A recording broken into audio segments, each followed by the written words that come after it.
அனைவருக்கும் வணக்கம். நீங்கள் பார்த்து கொண்டிருப்பது இது உங்கள் பெப்பர்ஸ் தமிழ்.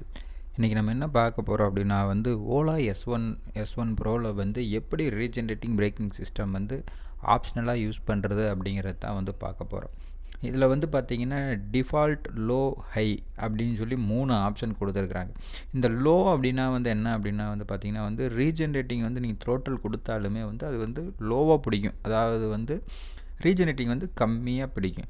அடுத்து டிஃபால்ட் அப்படின்னா ஓரளவுக்கு ரீஜெனரேட்டிங் பிரேக்கிங் அப்ளை ஆகும். அடுத்து பார்த்திங்கன்னா ஹை.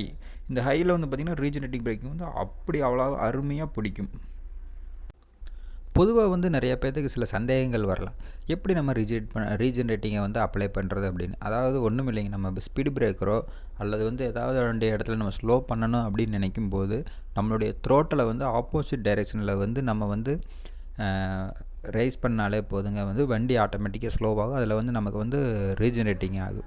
இது நான் ஒரு 50 கிலோமீட்டர் ஒரு இடத்துலேருந்து ஒரு இடத்துக்கு போனேங்க. அந்த ஒரு ரோட்டில் ஸ்பீடு பிரேக்கர் மேக்ஸிமம் ஒரு 30 இருக்கும். அந்த சமயத்தில் தான் நான் ரீஜெனரேட்டிங் அப்ளை பண்ணேன்.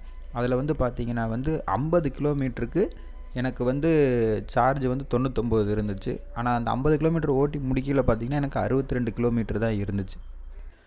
அப்போ எனக்கு கூடுதலாக 12 கிலோமீட்டர் மைலேஜ் அதிகமாக கிடச்சிருக்கு. அதாவது ரீஜெனரேட்டிங் எனக்கு அதிகமாக கிடச்சிருக்கு. இதே மாதிரி தான் நம்ம ஓட்டுற ரோடு கண்டிஷனை பொறுத்து நமக்கு ரீஜெனரேட்டிங் அப்ளை பண்ணும்போது நமக்கு மைலேஜ் கூடும் குறையும். இப்போ நான் 12 கிலோமீட்டருக்கு எந்த ஒரு இதுவுமே பண்ணலை, எனக்கு கூடுதலாக மைலேஜ் கிடச்சிருக்குதுன்னு நம்ம நினச்சிக்கலாம். இது மேக்ஸிமம் பார்த்திங்கன்னா டெம்பரேச்சர் ரொம்ப முக்கியமான ஒரு மேஜர் ரோல் ப்ளே பண்ணும். இப்போ 24 டிகிரி 26 டிகிரி நமக்கு கூடுதலாக மைலேஜ் கிடைக்கும். இவ்வளோதானுங்க ரீஜெனரேட்டிங்கிறது. நன்றி, வணக்கம்.